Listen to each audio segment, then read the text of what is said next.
세우심이라는 제목으로 세 번째를 맞이하고 있습니다. 첫 번째는 사울, 구약에 나오는 사울 왕, 두 번째는 다윗, 그리고 오늘은 바울입니다. 좀 정리를 하면서 말씀을 나누도록 하겠습니다.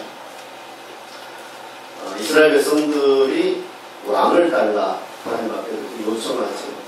왜냐하면 이들이 출애굽을 해서 가나안에 입성하고 가나안 땅에 들어가 보니까 주변 나라들을 보니까 다 왕이 있습니다. 왕이 있으면 효과적이죠.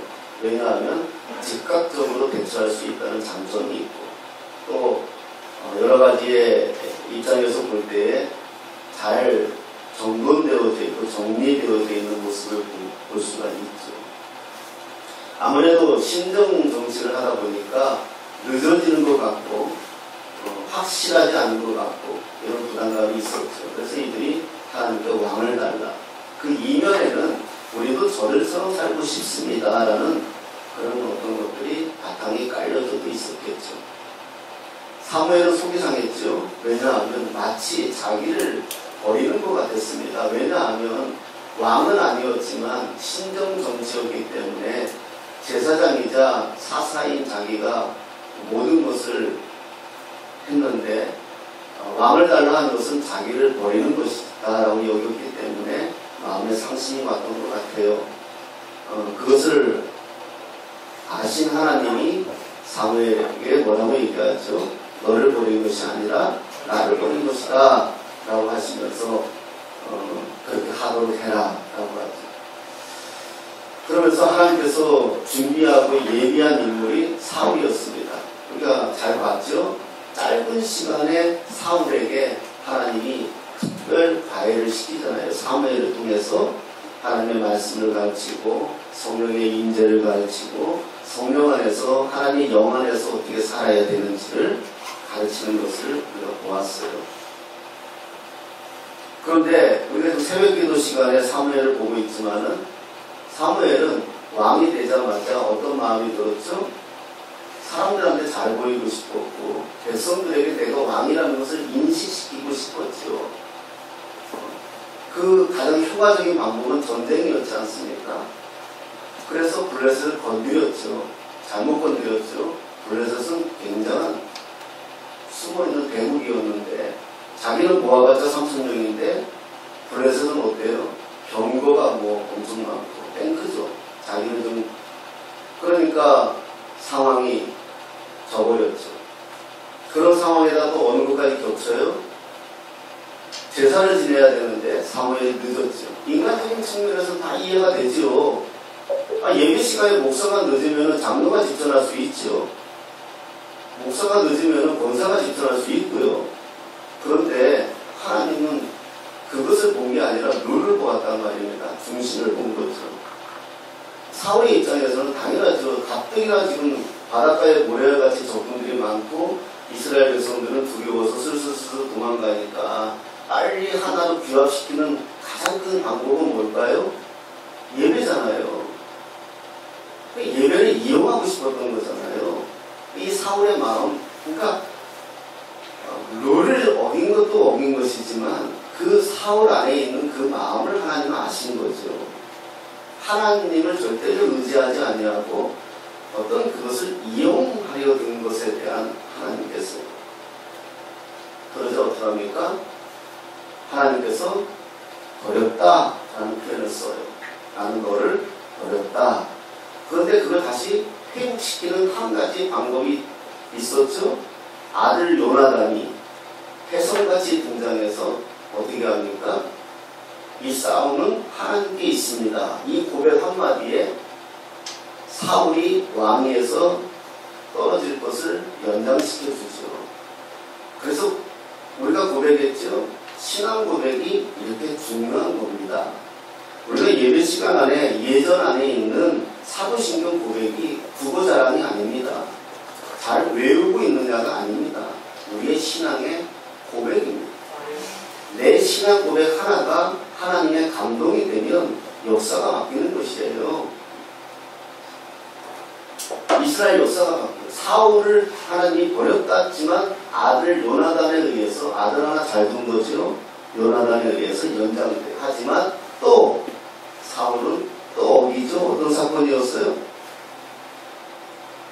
아말렉을 다 제하라 그랬어요. 잔멸하라 그랬어요. 그런데 어떻게 해요?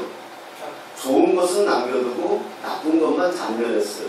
근데 이것도 이해가 돼요. 전쟁이 끝났잖아요.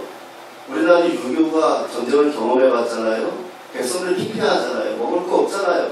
왕으로서 좋은 거 남겨두었다가 피폐된 백성에게 남겨주려고 하는 마음, 나는 사울이 지 혼자 먹으려고 생각했다 안 해요. 그런 인물까지는 아니라고 생각이 돼요. 하지만 하나님은 그 말씀을 어긴 것에 대해서 나는 이제 너를 진짜 버린다라고 표현을 해요.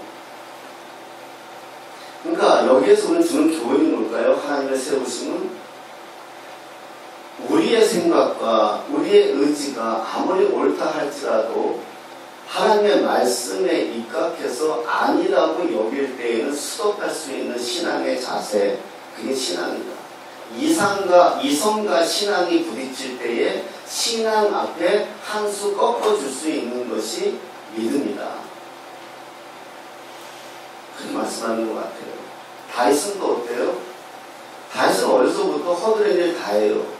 형들도 있고 다 괜찮은 식구들인데 아버지가 이상하게 혹독하게 다윗에게만 어려운 일을 시켜요.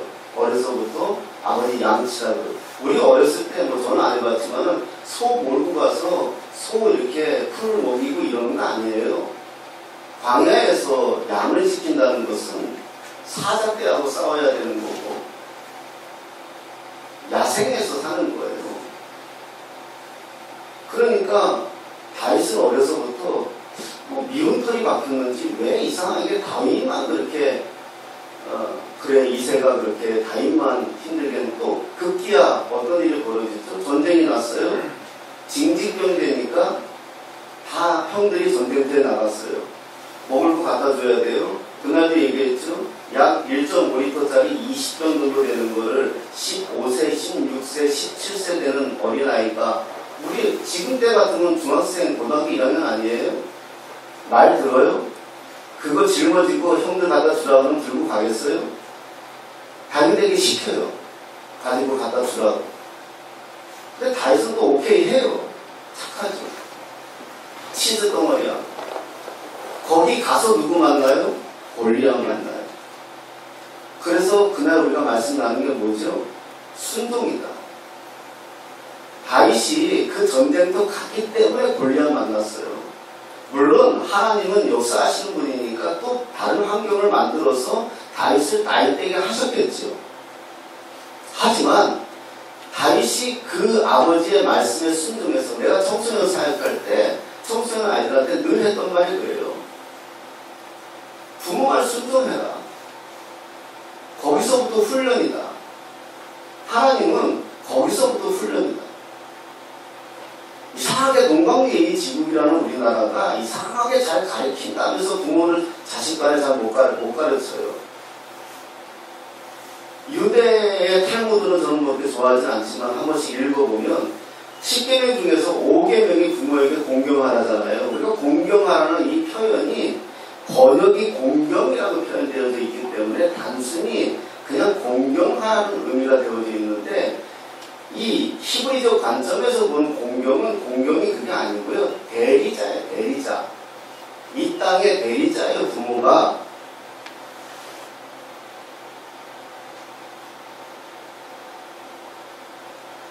그래가지고 그들이 가지고 있는 그 부모에 대한 관점이 달라요. 우리하고. 우리 이상하게 효를 많이 강조하면서도 불구하고 진실한 성경에서 우러나오는 효가 안 돼요. 저도 거기에 그렇게 흡족한 사람은 못 되니까 자신은 없어요. 어찌되었든 부모 말에 순종해서 전쟁터에 갔기 때문에 골리앗 만났고 그 골리앗이 싸움 돕는 자로서 이스라엘 백성들 특히 하나님을 욕되게 하는 것을 견디지 못하자 다윗이 짱돌 5개 늘 아버지 양 지키면서 물맷돌로 맞섰던 그 장점. 그 당시에 그 얘네들은 싸움 도는 자들은 다 이렇게 갑옷을 입었고 눈만 나와 있어요. 눈만. 그러니까 여기 못 맞히면은 못 죽여요. 못 넘어뜨려요. 그건 정말 상대가 안 되죠. 그래서 우리가 우스갯소리로 청소년 사역할 땐 그런 말 했어요. 믿음이 있는 사람과 믿음이 없는 사람의 차이는 뭘까요? 믿음이 있는 사람은요, 큰 문제와 환란이 다가올 때, 골리앗 같은 인물이 다가오면 어떻게 생각해요? 야, 쟤는 아무렇게나 집어 던져도 맞겠다. 크니까. 믿음 있는 사람은 그렇게 생각해요. 믿음이 없는 사람은, 야, 쟤는 내가 잘못 던져서 안 맞으면 난 죽겠다. 그렇게 생각하지 않을까요? 그래서 다윗이 다윗 됐고, 다윗으로 인해서, 그러나 하나님이 그 다윗은 어떻게 하죠? 사울은 사무엘에 의해서 특별 과외시켜서 왕을 시켜놨더니 문제가 발생하자 하나님은 다윗을 어떻게 해요? 오랜 시간 훈련시켜요. 그래가지고 사이를 만들고 또 엥게리 골짜기로 도망다니게 만들고 자기가 쓰러뜨렸던 골리앗 장군의 그 나라까지 도망가게 만들고 그런 과정 속에서 왕이 되어서야 지금도 수천 년이 지난 지금도 이스라엘 사람들에게 남아있는 유일한 성분이라는 소리를 들어요. 물론 인간적인 결핍도 많아요. 하나님의 세우심. 그런 연장에서 물론 바울을 잠깐 같은 연장에서 보겠습니다. 7장 58절에 우리가 보았고요. 4도행전 7장 58절 한번 보겠습니다. 이 시작이니까요. 7장 58절에 이런 말씀이 있어요. 사도행전에 사울이란 말은 바울이라고 하겠습니다. 이 사울과 바울도요, 헷갈리지 마시고요.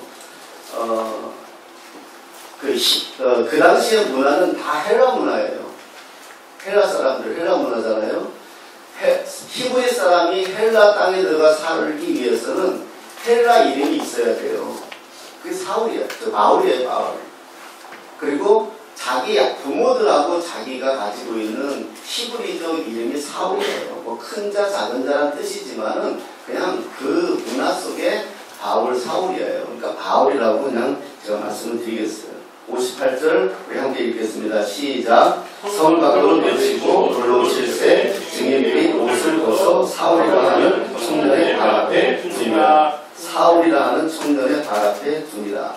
이 사람이 이제 훗날에 바울이 돼요. 같은 사람이에요.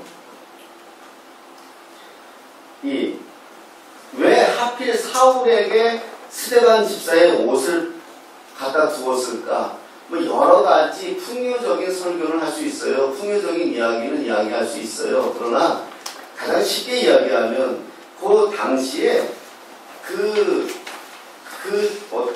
재판하는 그 내용 속에 한 인물이에요.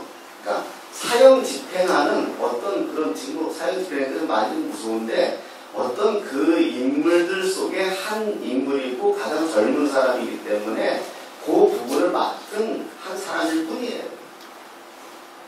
그런 사울이에요. 그러니까 그 예수 믿는 스데반 집사가 돌 맞아 죽는 현장에 당연히 저 사람은 죽어야 된다고 생각하는 그런 청년 사울의 모습을 우리가 연상해 보면 되는 거예요. 저는요, 이 세상에서 제일 무서운 사람들이 누구다? 종교적 신념을 갖고 사는 사람들이 제일 무서워요. 예수를 믿어도요, 종교적 신념으로 믿는 사람들이 제일 무서워요. 제가 교도소 선교를 다녔잖아요. 교도소 선교 다니면서 여호와의 증인 아이들을 많이 만났어요. 아, 착해요. 얼굴도 이쁘고요. 젊은 아이들이니까 다 군대 안 가고 온 친구들이니까요. 그럼 목사님 그러면서요, 잘해요. 먹을 것도 갖다 줘요, 저한테. 근데 그 신념은요, 못 바꿔요. 못 바꿔요. 주님 다시 오셔야 바꿔요. 종교적 신념은요, 들어가는 자체부터 이거 못 바꿔요. 그래서 우리가 어려서부터 신앙을 가르쳐야 된다는 게 정말 중요한 거예요. 신념. 종교적 신념이라는 것은 무슨 말이냐? 신념이 종교를 입은 거예요. 내 신념이 종교를 입은 거예요. 우리의 신앙은 뭐죠? 하나님으로 나를 컨트롤하는 거잖아요. 우리는 하나님의 말씀이라고 내가 쓰는 사람인데 이 사람들은 신념에 의해서 종교를 덮은 거예요. 안 돼요. 그래서 종교적 신념이 위험해요. 지금도 그렇잖아요. 어디서 이태원 사건. 저는 보수다 좌다 뭐 이거 얘기하고 싶지 않아요. 예수님이라면 어땠을까? 우셨을 것 같아요. 아프잖아요. 그들이 잘했다는 거 아니에요. 교회가 감당하지 못했잖아요. 그들을 세우지 못했잖아요. 미안하잖아요. 근데 신념으로 종교로 판단하고 결정을 하면 나쁜 거죠. 그래서 저는 그렇게 생각해요. 지금 바울도 종교적 신념으로 스데반을 보고 있는 거예요. 넌 죽어 마땅한 자라는 거예요. 왜? 하나님의 이름을 망령되이 했으니까. 하지만 그 자리에 예수님이 계셨다면 죄 있는 자가 먼저 돌로 치라 라고 말씀하셨을 거예요. 그런 바울이 변화가 되는 계기는요, 오래 못 가요. 9장 4절 한번 보겠습니다. 9장 4절. 읽겠습니다. 시작. 땅에 엎드려서 들으니 소리가 있어 이르시되 사울아 사울아 네가 어찌하여 나를 밖에 하느냐 하시거늘. 아멘. 여러분들은 이 말씀이 어떻게 들렸는지 모르지만 저는 과거에 이 말씀에 제가 엄청 은혜를 받았어요. 이 말씀에 제가 굉장히 좋았어요. 저도 살면서 그렇게 평안하지 않았거든요. 힘든 인생이 있었어요. 근데 이 말씀이 나는 되게 좋았어요. 왜? 사울아 사울아 바울이죠. 네가 어째? 바울은 예수님을 박해한 적이 없잖아요. 예수 제자를 박해했지 예수를 박해한 적이 없어요. 근데 예수님이 뭐라고 말씀하세요? 네가 어찌하여 나를 박해하느냐. 이 말에 저는 되게 자신감을 얻었어요. 적어도 우리가 내가 예수의 이름으로 행하는, 내가 그리스도인으로 살아가는 데 있어서 나를 박해하는 것을 예수님도 기쁘게 여기지 않는다는 거예요. 이게 우리의 자존심이고 우리의 자부심이에요. 저와 여러분들의 자부심이에요. 내가 아프면 우리 주님도 아프시다는 거예요.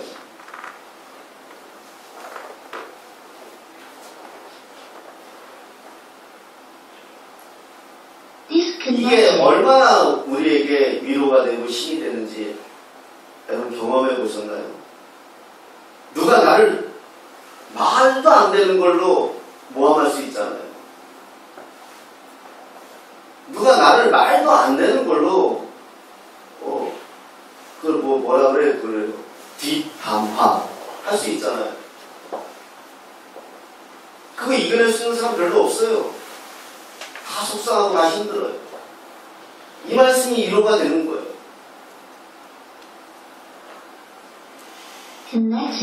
바울이 뭐라 그래요?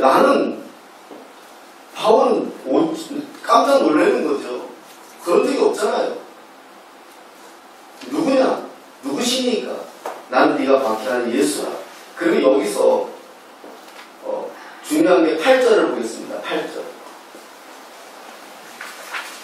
8절에 보니까 시작. 사울이 땅에서 일어나 눈을 떴으나 아무것도 보지 못하고 사람의 손에 끌려 다메섹에 들어가서 사흘 동안 보지 못하고 먹지도 마시도 아니하니라. 다메섹에 왜 갔어요? 예수 믿는 사람들 잡으러 갔어요. 우리가 다메섹 도상 이렇게 하잖아요. 다메섹 가는 길. 다메섹에 예수 믿는 사람들 잡으러 가는 길이었는데 자기는 지금 어떤 상태가 됐어요? 보지도 못하고 먹지도 못하고 아무것도 못하는 상태가 됐어요. 자기가 어떤 사람인지 예수 믿는 사람들이 다 알아요. 근데 이 다메섹은 예수 믿는 사람들이 피난 온 사람들이 많아요. 자기가 적대시하기 때문에 저 사람들도 자기를 적대시할 거라고 여길 거란 말이에요. 그럼 어떤 생각을 가지겠어요? 아, 나는 죽었다. 이 생각 가질 수 있잖아요.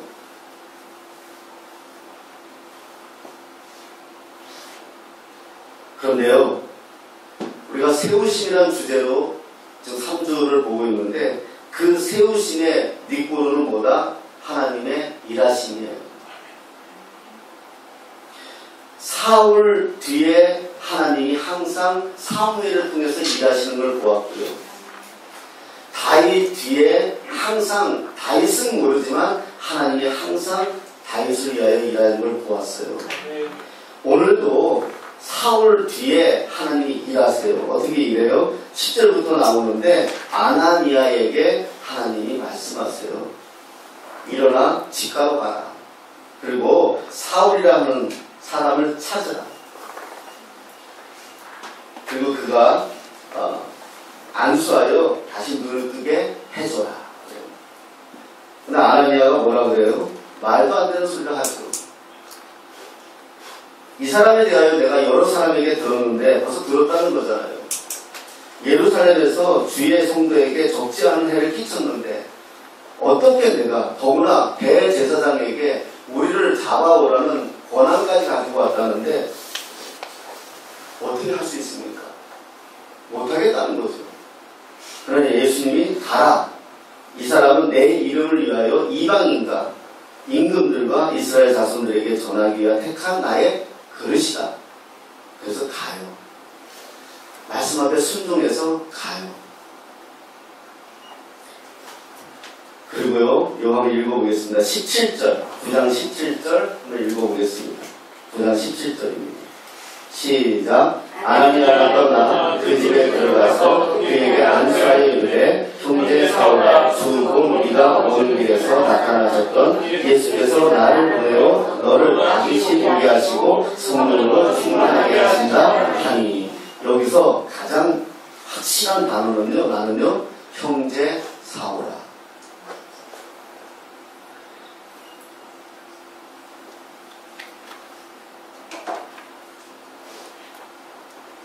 여러분, 이 말을 할 수 있을까요? 형제 사울아. 방금 전에 사울이 어떤 사람이라고 얘기했잖아요. 우리를 어떻게 하려고 여기 왔다는 것도 알고요. 스데반 집사 돌맞아 죽을 때 어떻게 했다는 것도 알고요. 예수 믿는 사람들 어떻게 했다는 것도 아는데, 그런데 하나님의 말씀이니까, 하나님의 명령이니까 사울에게 들어가서 뭐라고 얘기해요? 형제 사울아. 나는 바울이 이 음성을 들을 때 그 감동이 어땠을까? 내가 만약에 바울이라면 아무것도 하지 못하고 두려움에 떨어 있을 때, 뭐라고 먹지 못하고 사흘 동안 보지 못하고 이제 나는 죽지 않을까라는 두려움에 떨어 있을 때, 내가 잡아 죽이려고 했던 예수 믿는 사람이 내게 와서 손을 얹어 안수하며 형제 사울아 라고 할 때 어떤 감동이 올까? 정말 예수님 같지 않을까요? 여러분, 이게 우리 그리스도인이에요. 나는 할 수 없어도 하나님이 하시죠. 그래서 사울이 전향을 하는 거예요. 하나님, 예수님이 사울을 택한 그릇이지만 실질적으로 사울이 전향할 수 있었던 과정은 아나니아의 이 헌신이에요. 돌아섬이에요. 결국 사울은 이제 전향을 하죠. 예수 믿기로 전향을 하고, 그리고 예루살렘으로 돌아오지만 사람들이 믿나요? 안 믿어요. 뭐 이게 비교가 되는지는 모르겠지만, 제가 이제 예수님, 이제 물론 엄마 뱃속부터 교회를 다녔지만, 뭐 우리 성도들 가기 전에 떠났다가 내가 다시 이제, 내가 신앙을 한다 그러니까 아무도 안 믿어요. 저 인간이 뭐 은혜 좀 받았다고 저러나?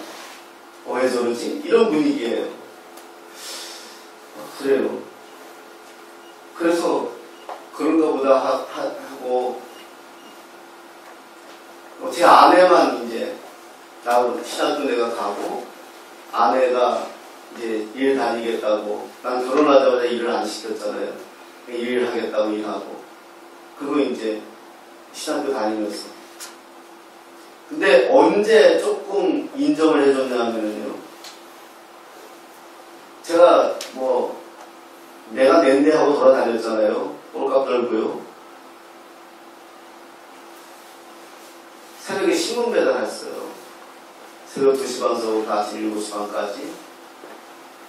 그것도 처음에 아무도 안 믿어주더라고요. 저러다 말겠지.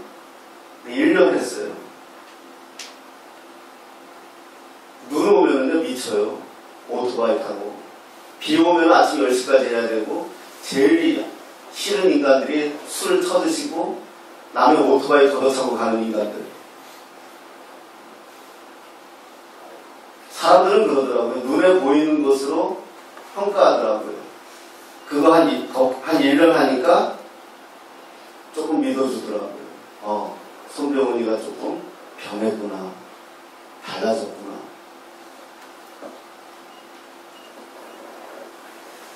사울이 쉬웠겠어요? 과거에 자기 행적이 있는데. 그런데 뭐라 그래요? 하나님은 택한 나의 그릇이다.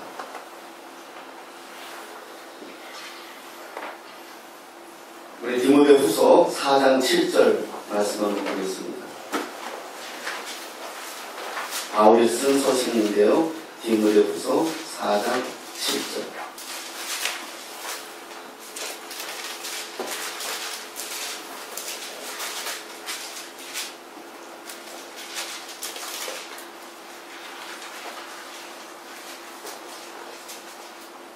(346페이지) 신약성경 346페이지 디모데후서 4장 7절 바꿔가겠습니다. 시작. 나는 선한 싸움을 싸우고 나의 달려갈 길을 마치고 믿음을 지켰으니. 아멘. 이때에 그 아나니아의 기도와 그 이후부터 이제 디모데후서는 자기의 죽음을 앞두고 자기가 쓴 마지막 서신과 다를 바가 없어요. 그런데 바울이 이렇게 고백을 합니다. 나는 선한 싸움을 싸우고 나의 달려갈 길을 마치고 믿음을 지켰다. 제가 어제가 말씀드렸죠. 예수의 어머니 마리아를 생각해 보십시오. 10대에 천사가 찾아와서 이마누엘 예수를 잉태할 것을 선포하죠. 그리고 어느 날 갑자기 그 청춘의 그 10대의 여린 소녀가 약혼자까지 있던 여린 소녀가 예수님을 잉태하고 그의 인생은 평생 예수님 바라기로 살고 그 예수님 하나 자라고 태어나고 자라고 사람들에게 귀신 들렸다 소리까지 듣고 말도 안 되는 모습을 바라보고 어머니로서 마지막 십자가에서 당신의 배에서 난 아들이 십자가에서 죽어지는 모습까지 봐야 되는 마리아. 그 마리아가 10대에서 그 예수님을 잉태하고 그 예수님 마지막 부활하시고 가실 때까지의 삶 속에서 단 성경을 어디 한번 찾아봐도 단 한 번도 기도문을 찾아간 적이 없고 자기의 믿음에 대해서 부정한 적이 없고 자기가 의심한 적이 없어요. 우리의 믿음은 어때요? 조금 힘듦이 오면 조금 두려움이 오면 우리는 금방 뜨거워졌다가 금방 식었다가 우리는 조금 좋은 좋은 일이 오면 다 주님의 뜻이라고 이야기하고, 조금 어려운 일이 오면 우리는 어떤 모습인가? 바울이 전도 유망한 최고의 학문을 하고 괜찮은 집안에 이 젊은 청년이 그 상황에 예수를 만나고 마지막 인생에 자기의 고백이 나는 선한 싸움을 싸웠다. 달려갈 길을 마치고 믿음을 지켰다. 고백을 합니다. 우리가 바울의 서신들을 읽고 사도행전을 읽어보면 바울이 어떻게 살아왔는지 우리가 알 것입니다. 여러분, 신앙은요 만만치 않아요. 그러게 지키는 것이고 그러게 달려가는 것이고, 그러나 중요한 것은 하나님이 반드시 우리 주 예수 그리스도가 저와 여러분들을 붙들고 계십니다. 사울도 그랬고요, 다윗도 그랬고요, 오늘 바울도 그랬고요. 이 한 사람들이 이 영향력을 통하여, 이 한 사람을 통하여 이 시대를 이끌어가는 모습을 우리가 보았어요. 저와 여러분들이 우리가 살아가는 것이 이들만한 인생이 아닌 것 같아도 그렇게 생각하지 마십시오. 누군가는 저와 여러분들을 통해서 삶의 변화를 가질 것이고, 누군가는 저와 여러분들을 통해서 예수를 알게 될 것이고, 누군가는 저와 여러분들을 통해서 다시 삶의 도전을 받는다. 그러기에 하나님이 한 사람 한 사람들을 어떻게 바꾸어 가시는지를 우리가 아는 것처럼 오늘도 우리는 주어진 자리에서 싸웁시다. 바울이 싸웠다고 표현하잖아요. 싸우는 거예요. 편안하게 가는 거 아니에요. 신앙생활은 싸우는 거예요. 달려가는 거예요. 그렇게 달려가면 주님이 반드시 오늘 디모데후서 4장 8절에 의의 멸류관 이것을 우리에게 주신다라고 말씀하시는 것처럼 그렇게 누리는 저와 여러분 다 되시기를 예수님의 이름으로 축복합니다.